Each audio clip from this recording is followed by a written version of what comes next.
Welcome everyone to today's workbook discussion on Zoom. Welcome also to all who join us later by watching or listening to this recording. I'm Laura Fenimore, the Chief Development Officer and Volunteer Coordinator with the Foundation for Inner Peace, the scribe authorized publisher of A Course in Miracles. We really appreciate your partnership with the Foundation. And if you want to learn more about the Foundation or A Course in Miracles, please visit acim.org. If you feel inspired to make a love offering, please visit acim.org, and at the top of the page, you will find the word donate. All donations support the work of the Foundation. Each session will be delving into a discussion of the workbook lessons in A Course in Miracles led by a moderator team of volunteers that work with the Foundation. What does discussion mean? In our gatherings here, we welcome the Holy Spirit to join us. Through this presence, our meeting becomes a joining of equals to commune with the Holy Spirit's guidance to experience miracles together. Some of the moderators here also support our social media channels, and if you'd like a list of FIP resources, please email support@acim.org, and we'll be happy to share the resource list with you. Now let's begin our discussion.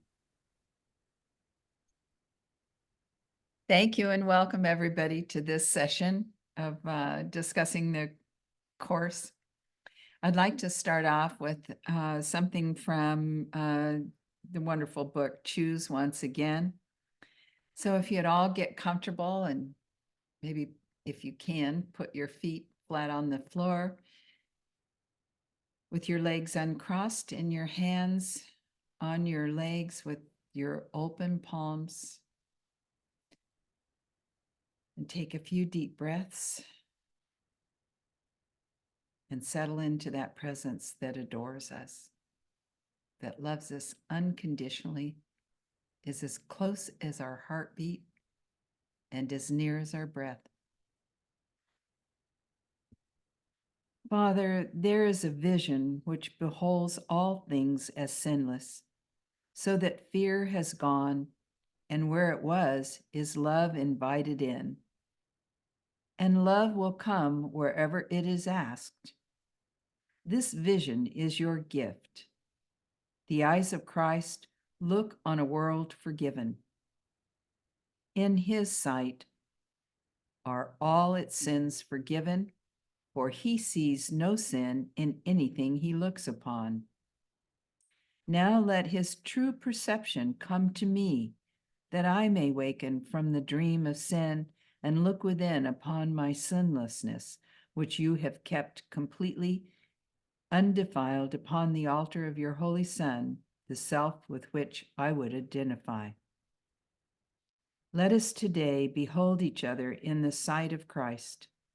How beautiful we are, how holy and how loving. Brother, come and join with me today. We save the world when we have joined, for in our vision it becomes as holy as the light in us.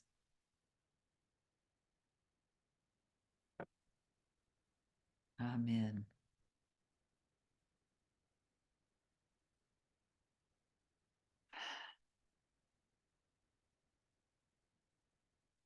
Now, if you would open your eyes and join your mighty companions. I just love that phrase. So today we're going to be starting at the top of lesson 76. And I'd like to ask for some readers. Let's have some new readers. Who is willing to read of the new people? Aristotle, would you be willing to read? So, and then Jeanette, would you be willing to read also? Don't hear back from Jeanette. Would you be willing to read also?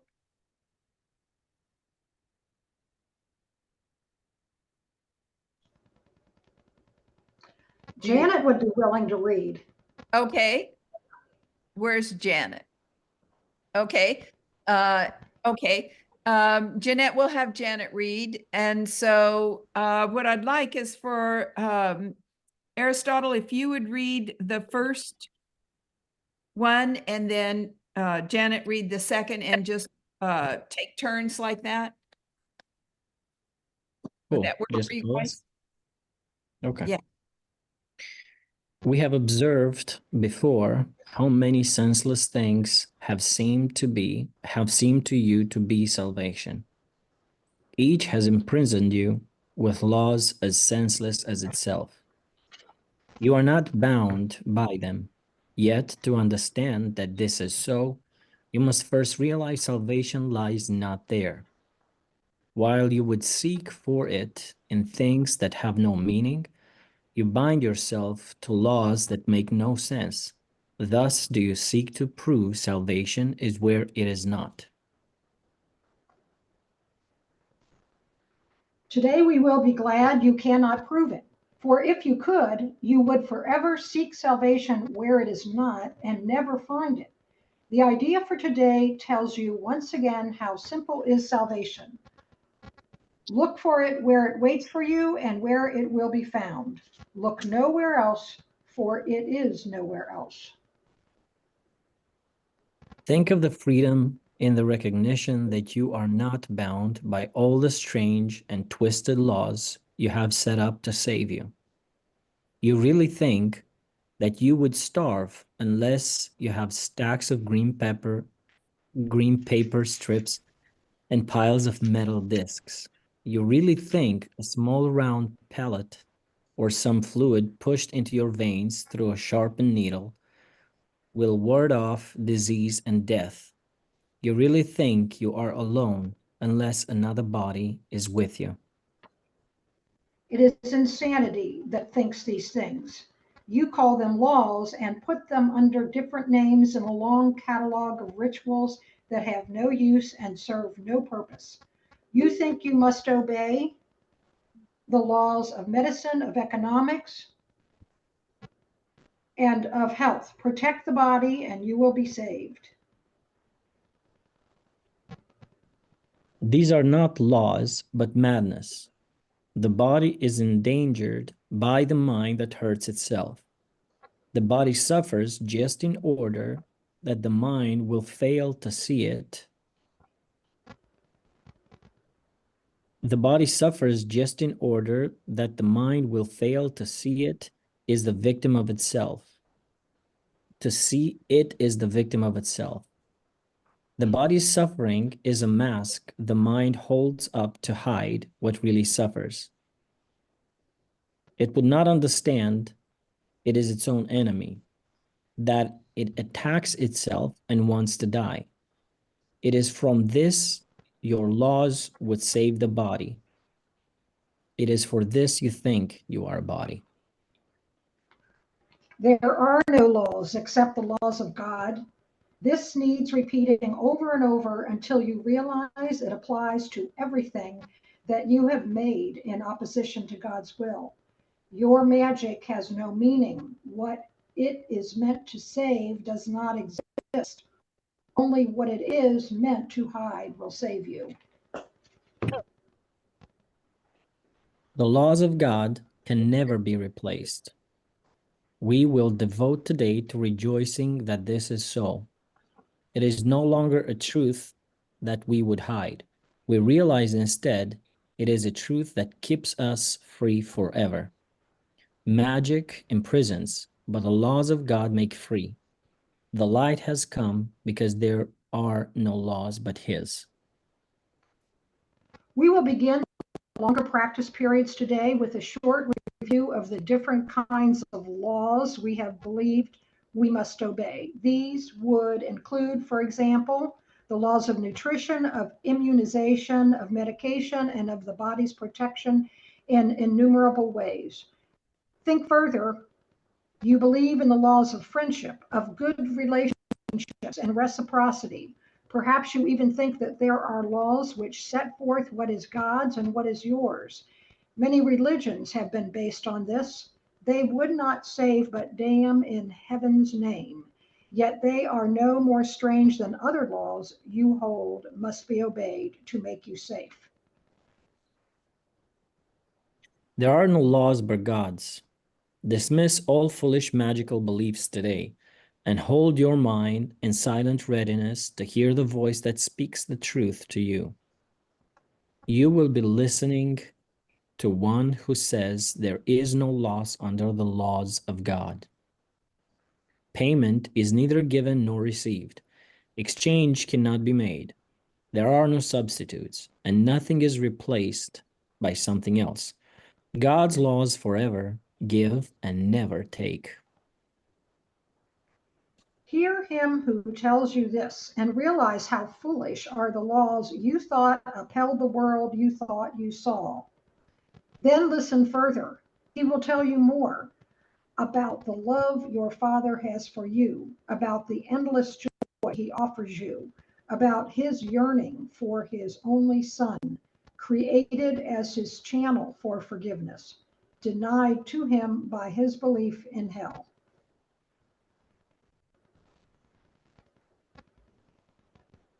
Let us today open God's channels to Him and let His will extend through us to Him.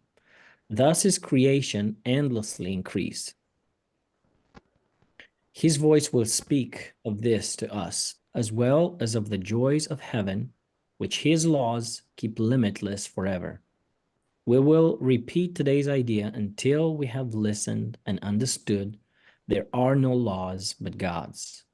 Then we will tell ourselves, as a dedication with which the practice period concludes, I am under no laws but God's. We will repeat this dedication as often as possible today, at least 4 or 5 times an hour, as well as in response to any temptation to experience ourselves as subject to other laws throughout the day. It is our statement of freedom from all danger and all tyranny.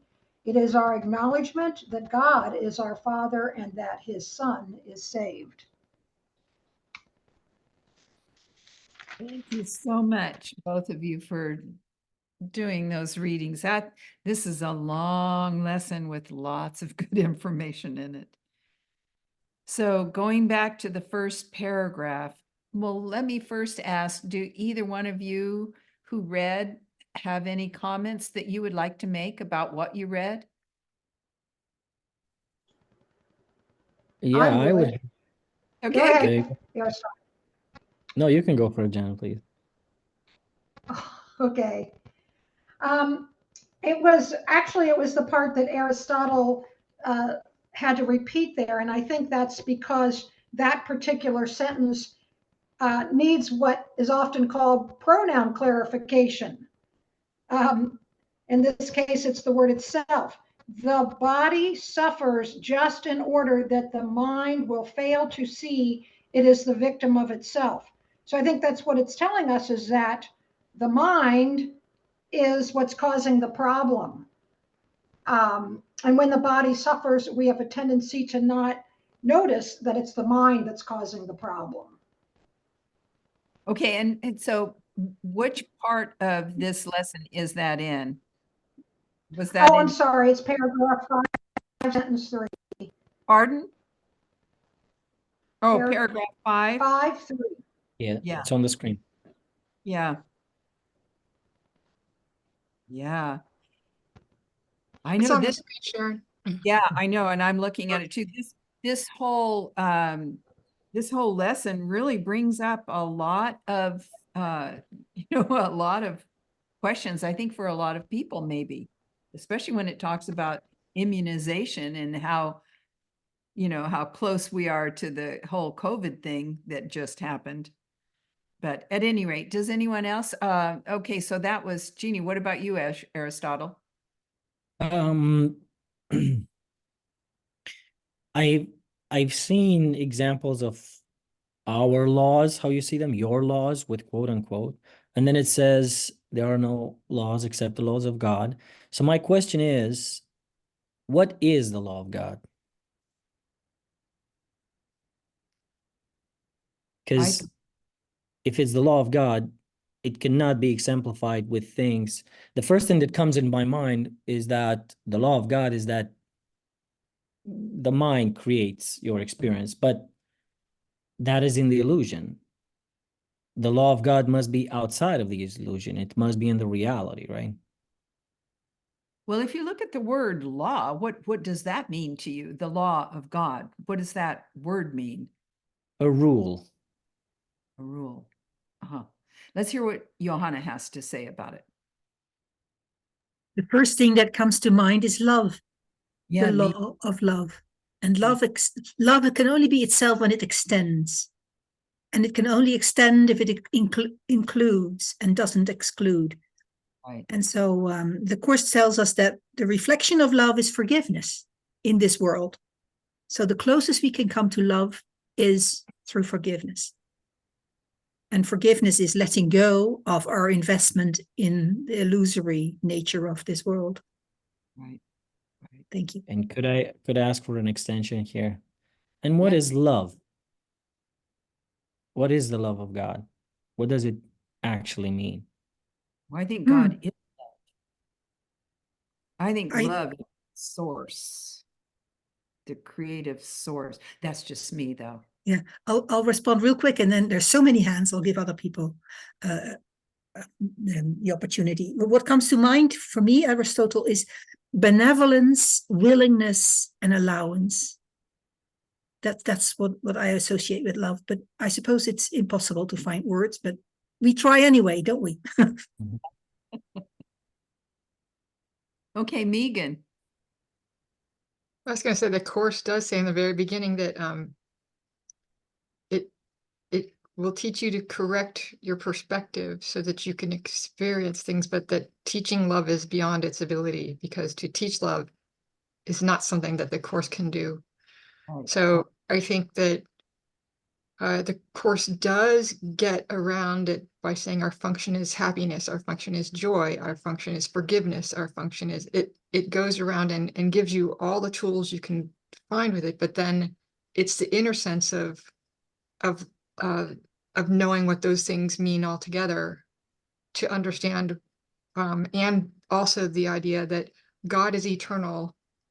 The illusion is not. All the ego things, all the things we think in the illusion are not eternal. And so God is love eternal. If you put those things together, is all-encompassing love eternally. There is nothing else. I put those together. So I think one of the things I wanted to say about like personally with pain and physical illness and stuff like that, one of the reasons that I've been studying the course so much and trying to absorb it is to recognize when I am not willing to allow pain to flow through my body. I'm stopping it, saying, yeah, it's mine. My pain.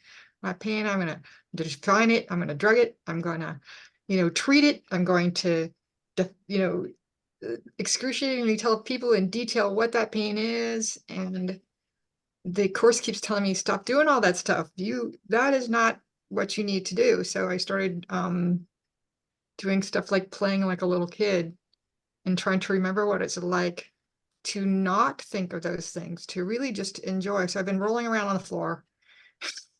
Nobody's seeing me, so they're not seeing me make a fool of myself, but it is actually making me realize that I can do a lot of things I did as a child and work on some of those muscular movements and things that I have outgrown as an adult. Like you don't see, 60-year-olds rolling around on the floor, but I thought I need to get some of those muscles and things working that help me feel better, because it's not a mental thing, it's a doing thing. And when I was a child, I didn't ask what to do, I just did. And so I'm trying to go back into that childhood state and say, what did I just do? I got stronger because I just did stuff and I didn't ask about it. Thanks very much.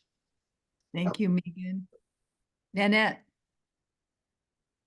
Okay. Hey, family. I don't know what's going to come through. That was that was a lot of energy coming through the Hollywood squares here, and that was one powerful lesson that I really rest in that. And I'm just going to pull it up on the screen here. Where did it go? Here it is. Okay.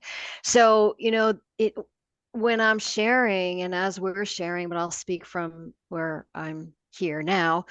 I'm using it to use words. And when these words flow through, I just pray that the Holy Spirit anoint all of them so that, they touch somebody or we're touched together. But words, as the Course says, they're symbols of, and I'm going to say symbols of symbols of symbols. And yet beyond that is the truth God holds right here, right now. And the Course is using dualistic language to, in this is how it comes through me. And this temple is that they're using dualistic language to bring back to non-duality.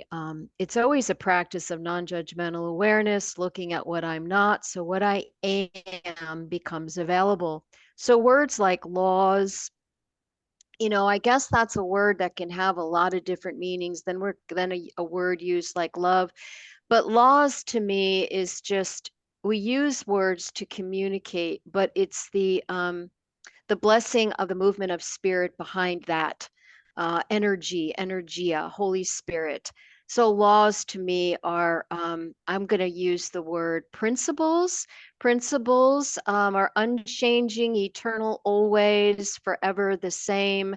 And they bring me to a place of experiential oneness and being absorbed in God, in my creator. So law is something that is, I am under no laws but God's. Um, the ultimate authority in my life is love, truth. And these are concepts, and yet we go beyond the concepts for experience. So, the Course to me is a metaphysical marvel, and it's always it's uncover, discover, discard, and forgive. That's like my mantra for all of it. And for this particular lesson, love is really it's the experience that loving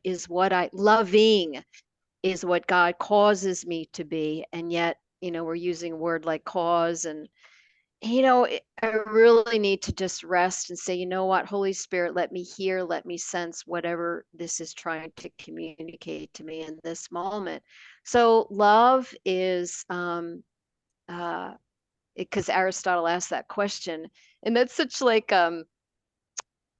it's so easy to go slip into a dream where I start wanting to explain away something.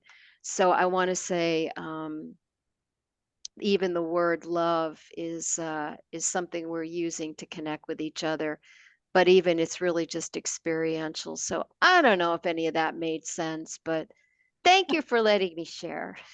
Oh, thank you for sharing. We appreciate it. We're all in this boat together. Okay, Peter. Yeah, thanks. Appreciate the discussion. For me, the Course doesn't, to my knowledge at least, doesn't explicitly define the word love, although it's used throughout, obviously, in many different ways. One of my favorite workbook lessons is love created me like itself.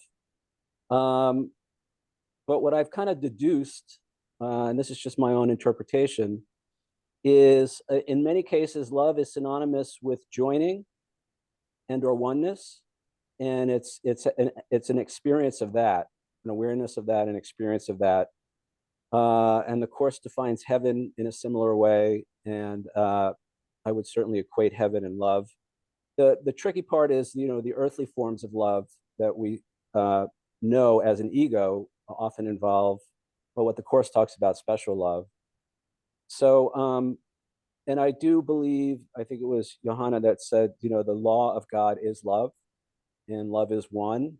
And so kind of simplifies things. But for an ego, that's immeasurably complex and vague, so we get to practice. And ultimately, the Course also says that forgiveness is an earthly form of love.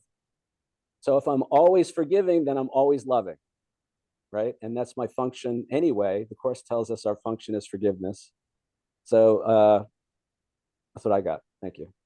Oh, thank you, Peter. I always love hearing what you contribute. Andrew. Thank you. Aristotle asked what is love? What is God's love? And that's what I'm going to attempt to answer. It may not be understandable. It has to be experienced, but God created us as spirit, as extensions of himself. To create us, he gives all of himself to us. We become part of him. Giving all is God's version of love. That's how he creates, and that's how we were created. And heaven is the same as God, and love is the same as God and heaven. And that's the explanation. Hope that helps. Thank you. Yeah. Thank you, Andrew. Maybe the guy knows, the guy who posed the question, maybe he has an answer, but I'm looking and I don't see him on the screen.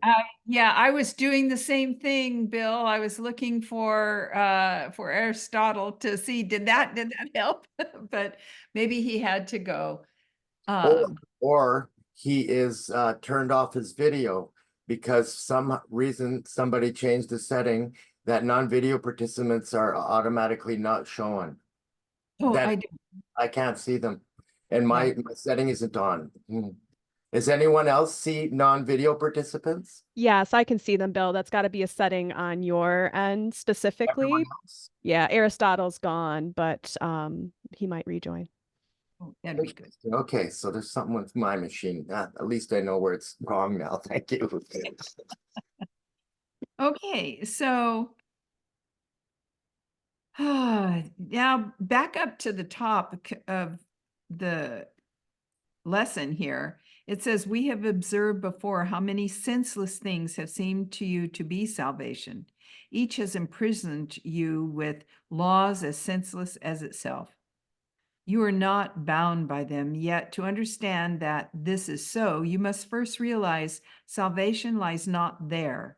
While you would seek for it in things that have no meaning, you bind yourself to laws that make no sense. Thus do you seek to prove salvation is where it is not.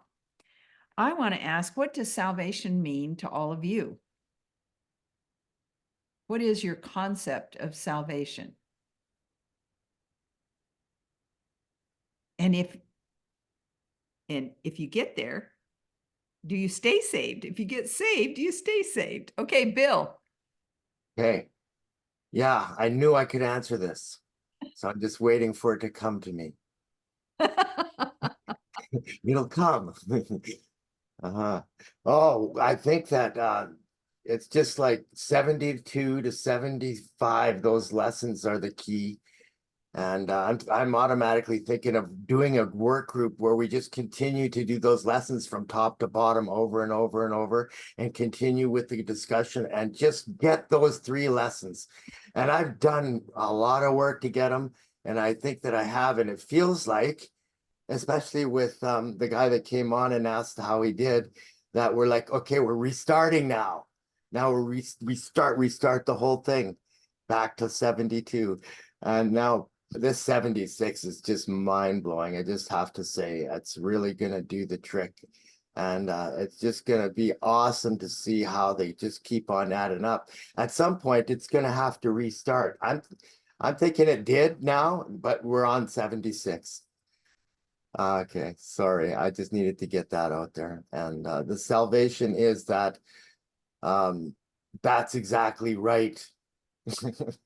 That's perfect. That's my salvation. Anything that I would say exactly like Megan was saying she was when the child, that is right. We will be that way. We can expect that. That is what is to come.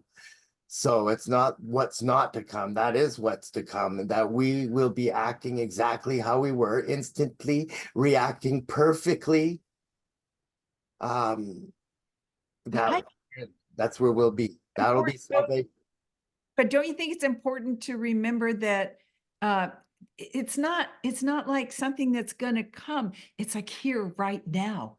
I know that paradox. Right. Yes, there's that paradox. Yeah. Yeah. You don't have to wait. Okay. Doreen.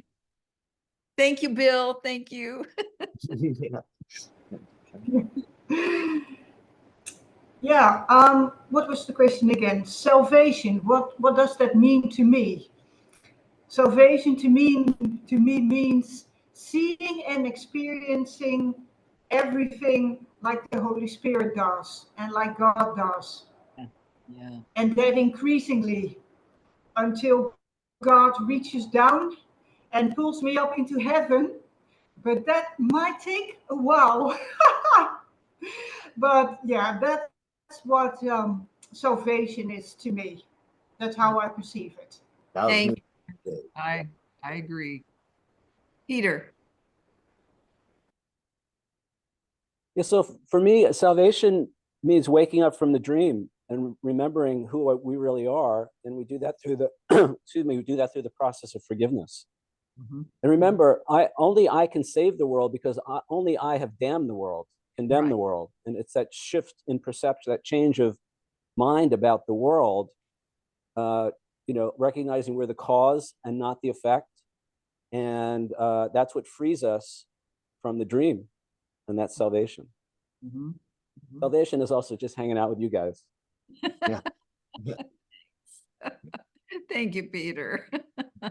And Doreen, your hand is still up. Did you want to add something further? Oh, okay, great. Thank you. Nanette. Oh, this is funny. Hey family, me again. Oops, I got the wrong one. Okay, I just wanted to pull that up again. There it is. Okay. So, yeah, in the end, it's in that laughter itself is salvation, because in laughter, it's like everything just kind of like everything just becomes in this now moment, right? This holy instant of release. So, I mean, we're again using words, and I love, like what you just read, Sharon. This first paragraph, and it's beautiful to come together like a diamond that has all these facets, yet it's a diamond, right? It's a diamond, and we're all having our the expression that's coming through. So for me, salvation, another way to put it is losing interest in the finite through forgiveness, losing interest in all of this finite, this appearing finite, right? It's material realm. This thing is going to make me okay, or that person's going to make me okay, or even in thought life. I kind of see the addiction to just thoughts, and I was saying to my husband this morning, for me, it's like just resting in no thought, zero, and just resting and being moved or intuitively led. I find that the course is just a profound process in coming home and just in this world of duality, moving through intuition. So salvation is really, as it was shared, remembering, but I like to say coming back to the garden where the original goodness, the place I never really left, that sweet, sweet garden, sweet garden, just resting in God. And geez, I don't even know I'm naked, as the story goes, because really the nakedness was out of a concept of dualism.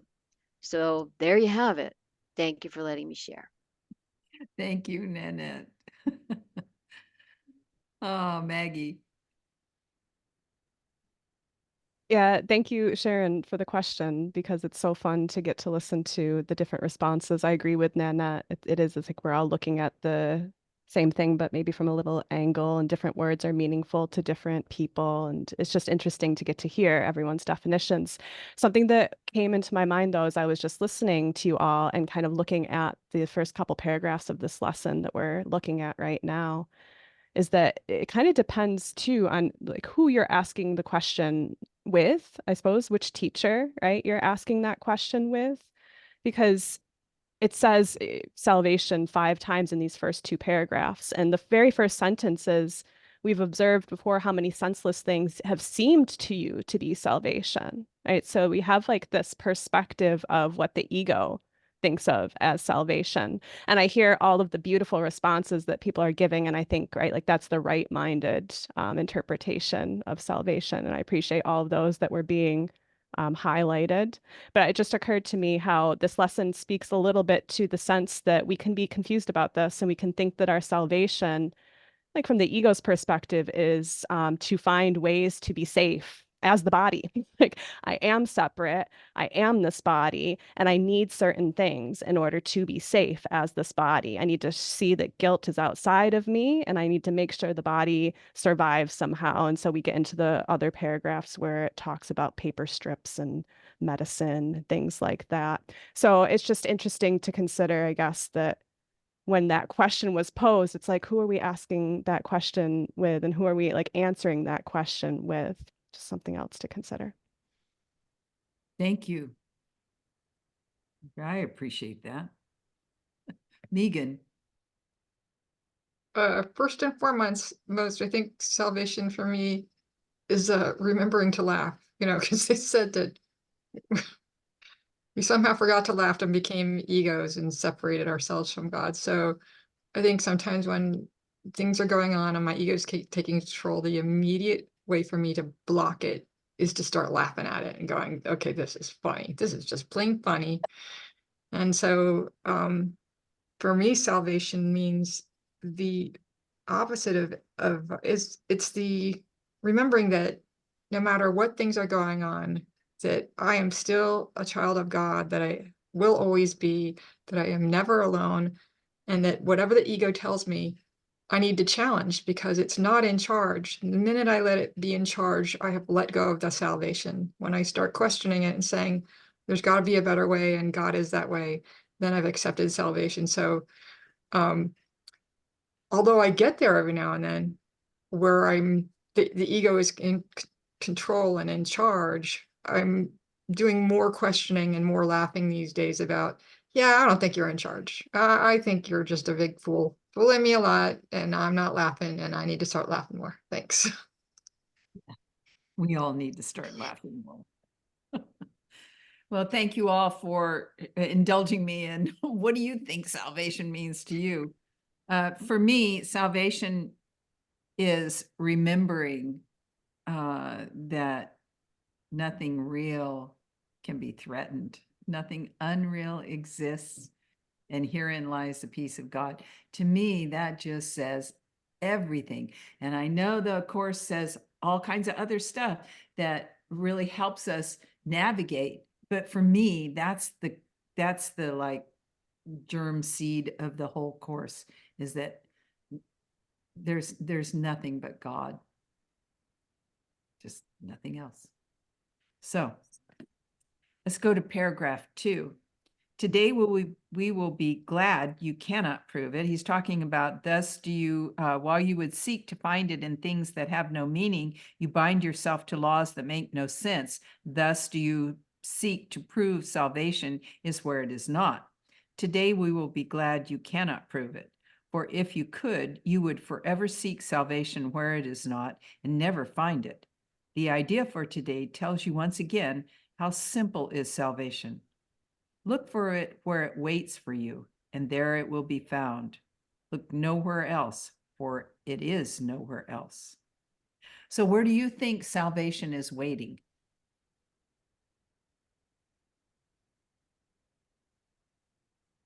And it must be different for every person. Megan. I used to think reading the Course was going to save me. And I realized reading it in the book itself is not salvation. Understanding and absorbing and living through it is where salvation lies. So I think when I get too intellectual about it, my ego takes over. But when I start saying, okay, what are the phrases that help me from the book to realize that, I'm letting my ego take charge, that's what's helping me. Thanks. Thank you. Thank you. Johanna. Yeah, thank you, Megan. My answer sort of follows up on what you said. The right mind. Where is salvation in my right mind? That's what came to me. Thank you. Yes, that's definitely the place. Andrew. I totally agree with Johanna. It's the mind. It's only the mind can be sick, so only the mind can be healed. Now, the ego doesn't believe that, and as long as we occupy a body, we obviously don't believe it 100%.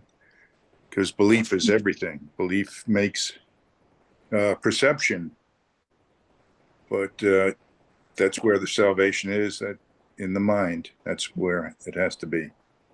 Thank you. Thank you, Andrew. That's absolutely true. Noreen. Yeah, I was thinking about stillness and quietness. A still and quiet mind. I think that's where salvation starts. That's where it sprouts. Thank you. Nanette. You know, I just kept hearing the word acceptance, accepting what never really, it never really happened. The idea of separation, and accepting the embrace of God's grace. So I've had many experiences in different, I don't know, things that I really can't describe or even actually speak of. So it's this acceptance, having never left this beautiful garden. And I've been resting there all along, and all of this, shall we say, physical, or I shall say physical experience, and the stories I've built. So the acceptance is that I've never been separate. And I've got to forgive everything that I thought got in the way. Because forgiveness is the gateway until it's no longer needed, because love doesn't even condemn, doesn't even have a question. Yeah. So thank you. Thank you for the question. Yeah, thank you, Nanette. That's absolutely true. Megan. I wanted to say something. I don't want to dog on Andrew, but I'm going to hop on what he said. And it's the phrase, as long as I'm in a body, I am, then we're not in heaven, or as long as we're in a body, we're not saved, or as long as we're in a body. And I keep hearing it. I kept going, what is wrong with, I'm having issues with it. And I'm starting to realize that Jesus was in a body. Being in a body does not mean that you are somehow not able to recognize that you are spirit. It just means that you're still in a body. So it doesn't mean you don't need to go kill yourself, or somehow with the minute you become spiritual and you are fully engaged with spirit and God, that all of a sudden you will ascend to heaven. It means that you will be in heaven while you're here. So I think that I've just been ruminating on this for so long, because I keep hearing people say, as long as we're in a body, we're not. As long as we're in a body, it's sort of like a judgment on, if you were truly spiritual as where you wanted to be, you would no longer be in a body. I'm going, no, supposedly we came here, and then we came here to help each other. And so we may be in bodies, but we are in different levels of acknowledging ourselves as spirit, and we're helping each other. But being in a body does not disqualify us from being joined with God. It is simply, we simply are joined with God. Thanks. Sorry. Yeah, thank you, Megan. And Rich. Rich, you look different today. Do I? Yeah, How? you didn't have your collar done. But Yeah, Let's this examine. this is true. I do not have the gay flag on today. This is true. well, what do you Um, have to share with us today? I mean, I'm listening, and I'm looking at the first two paragraphs. So, I mean, you know, everybody has their thoughts about it.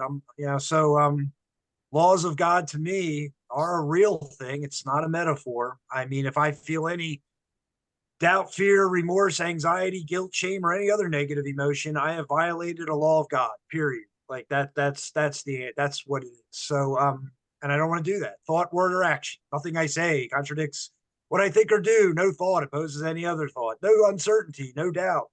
That's the goal. And if I feel any of those negative emotions, I have no one to blame whatsoever. It's my ego, period. So that's one of the ideas. I mean,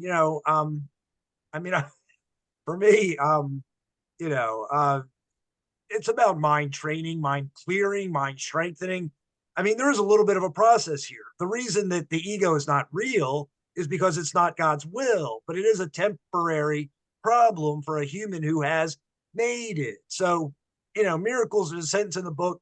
Miracles being holy, joyous, conflict free, the peace of God, which passes understanding, and all that and more. Miracles, being a miracle is everyone's right, but purification is necessary first. I do have to actually do something. I have to let go of this ego mentality. Bummer, but I do have to do it. There's thousands of scraps of fear that I have to let go of to really fulfill what these first two paragraphs are talking about and what the real truth is. Thank you. Thank you. Appreciate that. Okay, so what time is it? Oh, we have more time. So paragraph 3, think of the freedom in the recognition that you are not bound by all the strange and twisted laws you have set up to save you. You really think that you would starve unless you have stacks of green paper strips and piles of metal discs. You really think a small round pellet or some fluid pushed into your veins through a sharpened needle will ward off disease and death. You really think you are alone unless another body is with you. Any thoughts on that paragraph?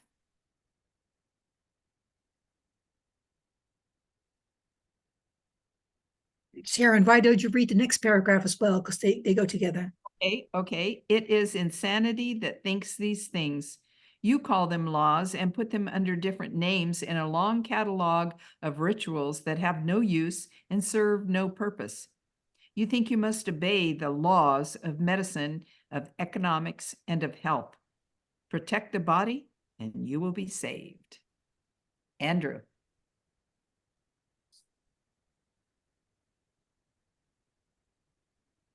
Thank you. I wanted to add to paragraph 2. It said this, think how simple salvation is. Well, it may be simple, but it takes a lot of practice.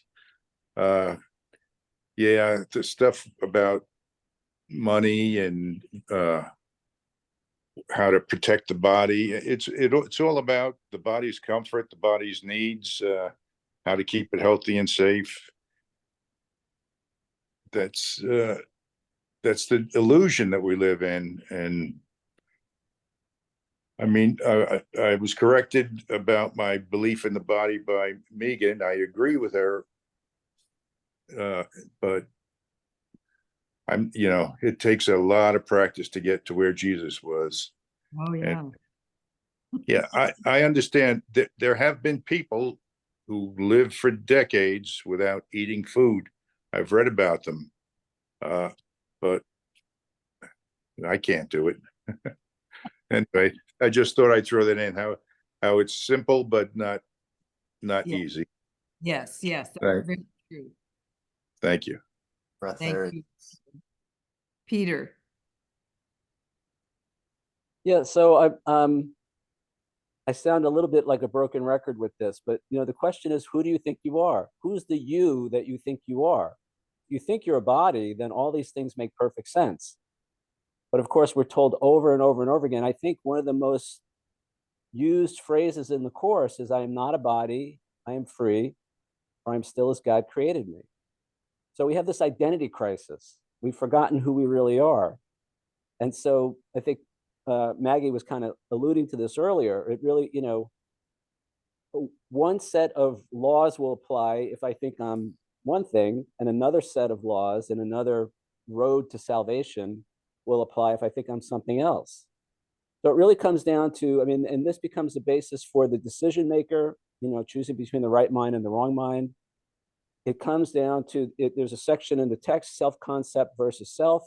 He says we've created this whole false self-image, and we live a life based on that, and that's the root of all evil and all our problems, is this false idea about the Son of God. So I'm not a body, I am free. Love created me like itself. I am the Holy Son of God himself. Light and peace and joy abide in me. The Course is trying to reprogram who you think you are in every page, every workbook lesson. reprogramming. Amen. Thank you, Peter. And Rich, we have 3 minutes to the top of the hour. Go for it. Man, I can do it in 2. So just that, I'll go for that last sentence first. There's an important idea in ACIM, 3-4. You really think you are alone unless another body is with you. And a sentence in the book says, to the ego, minds are unimportant. It's the closeness of bodies that counts. And we know ACIM talks a lot about the power of the mind. You are a mind, holy mind, purely mind. It's all about the mind, nothing about the body, really. The strength the body needs will be there for all useful purposes is one positive sentence about the book, but you are not a body. You're not taking it with you. So got it. You're a mind. And minds are extremely powerful. It's all about the mind in terms of love. And this paragraph, I enjoy this paragraph. There's a couple sentences in this book about, money as far as money's concerned. And it's so obviously, I don't know. I mean, yeah. So the statement is fearlessness, like trust in God, angels, spiritual realities. I will, do what I'm supposed to do in terms of God's will. I'm not going to be worried about anything. If I do happen to find myself homeless, well, get out of being homeless if that's what you're supposed to do. But whatever, wherever I am, whatever I'm doing, that's how it should be in that moment. Accept it, work with it, and just fearlessness. Like I'm not worried about money. And as far as the whole sickness business goes, it's simply a matter of proportion. Like if I break my leg, I'm going to the hospital. Okay, that period. But I'm not going to be like overly worried about every little thing. If I have a cold, for me personally, if I have a cold or COVID or whatever, if I'm not feeling well, I just wait for it to pass. I don't run out the door to a hospital or to a drugstore and get something for it. I just figure, hey, I'm meant to be sick now. I'm not a perfect person. My thoughts are not perfect. So, hey, I'm experiencing some sickness. I'm responsible for what I see, how I am. I'm experiencing some sickness. Let it pass over a few days or a week or a month. And if I die, I die. So what? God's plan will go on. I'm not selfish. If I die, that is not going to affect God's plan for this world whatsoever. I'm not selfish. So, it's ideas like that to me that are important. But the whole thing about the average person who really goes nuts about everything medical and as far as all that goes, no, calm it down, way, way, way down. Like I said, if it's a real, truly a serious thing, yes, go to the hospital. But people in general, they think almost anything about themselves is super serious when it's not. Well, like Andrew says, it takes practice. So we have 2 hands up and we are out of time. So really quick, Johanna. What I'd like to add to what Rich was saying is that this is about expecting your good to come from the world of form.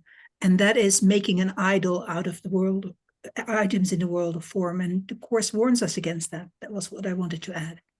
Thank you. Megan, can you let it wait? Yes. It's quick, which is supporting Rich, and that is, he will not leave you comfortless, nor fail to send his angels down to answer you in his own name. He stands beside the door to which forgiveness is the only key. Give it to him to use instead of you, and you will see the door swing silently open upon the shining face of Christ. Yay. Thank you, Megan.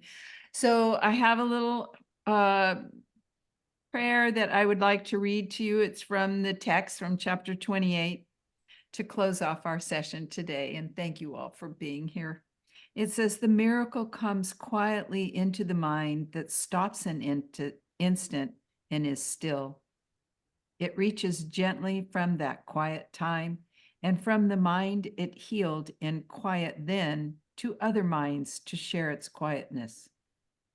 And they will join in doing nothing to prevent its radiant extension back into the mind which caused all minds to be. Born out of sharing, there can be no pause in time to cause the miracle delay in hastening to all unquiet minds and bringing them an instant's stillness when the memory of God returns to them. Their own remembering is quiet now. and what has come to take its place will not be wholly unremembered afterwards. Thank you for being here. Thank you for carrying on the work. And come back again next Tuesday. Bye-bye.